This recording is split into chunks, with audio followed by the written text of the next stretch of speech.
पुणे शहरात पुन्हा एक भीषण अपघात झाला आहे। पुण्यातील एका प्रसिद्ध बांधकाम व्यावसायिकाच्या मुलाने मद्यधुंद अवस्थेत भरधाव वेगाने गाडी चालवत दोघांना धडक दिली।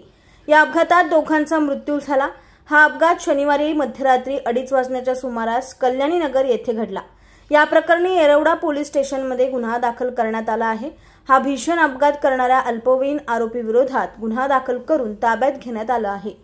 अपघात इतका भीषण होता की धडकेनंतर दुचाकीवर असलेली मुलगी हवेत उडली, त्यानंतर जमिनीवर आदळून तिचा जागीच मृत्यू झाला। पुण्यातील प्रसिद्ध बांधकाम कंपनीच्या मालकाच्या अल्पवयीन मुलाने अत्यंत बेदरकारपणे आलिशान गाडी चालवत रस्त्यावरील वाहनांना धडक दिली। यामध्ये दोघांना चिरडले। अपघातातील अनीस औलिया यांचा उपचार सुरू असताना तर अश्विनी कोस्ता हिचा जागीच मृत्यू झाला। हे दोघेही राजस्थानमधील होते। अश्विनी आणि अनीस हे दोघेही त्यांच्या मोटारसायकलवरून कल्याणी नगरकडून येरवड्याकडे मित्रांसह जात होते।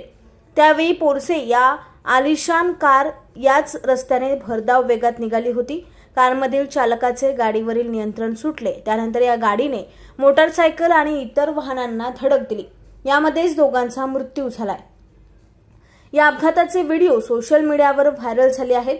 कल्याणी नगर भागात झालेल्या अपघाताची पुणे पोलिसांनी घटनास्थळी जाऊन पाहणी केली। आरोपीला ताब्यात घेतलं असून त्याच्यावर येरवडा पोलीस स्टेशनमध्ये गुन्हा दाखल करण्यात आला आहे। गाडी 200च्या स्पीडने होती अशी माहिती प्रत्यक्षदर्शींनी दिली।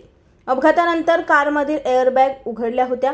कारमधून 3 मुले बाहेर पडले। लोकांनी त्यांना चांगला चोप दिल्याचे प्रत्यक्षदर्शींनी सांगितले।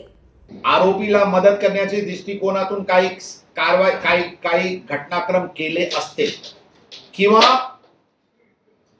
नातेवाईकांना फिर्यादीला काही प्रकारचे दुर्व्यवहार करण्याची घटना समोर आली, अशा प्रकारचे अधिकारी कर्मचारीवर सक्त कारवाई करण्यात येईल ही मी स्पष्टपणे सांगते। माननीय मुख्यमंत्री, माननीय उपमुख्यमंत्री आणि गृहमंत्री, माननीय उपमुख्यमंत्री आणि पालकमंत्री सर्वांची फोन आमच्याकडे आलेले आहे। माननीय पोलीस महासंचालक यांच्याशी या विषयावर त्यांनी पण सूचना दिलेली आहे। ते सर्वांची सूचना स्पष्ट आहे की अत्यंत कडक भूमिका पोलिसांना घ्यावा लागेल, जेणेकरून जनमानसात लोकांना जी संभ्रम आहे की पोलीस किंवा प्रशासन योग्य कारवाई करत नाही, ती संभ्रम दूर व्हायला पाहिजे आणि आरोपी विरुद्ध आणि आरोपी जे या प्रकरणात दोषी आहेत त्यांच्या विरुद्ध कडक कारवाई व्हायला पाहिजे।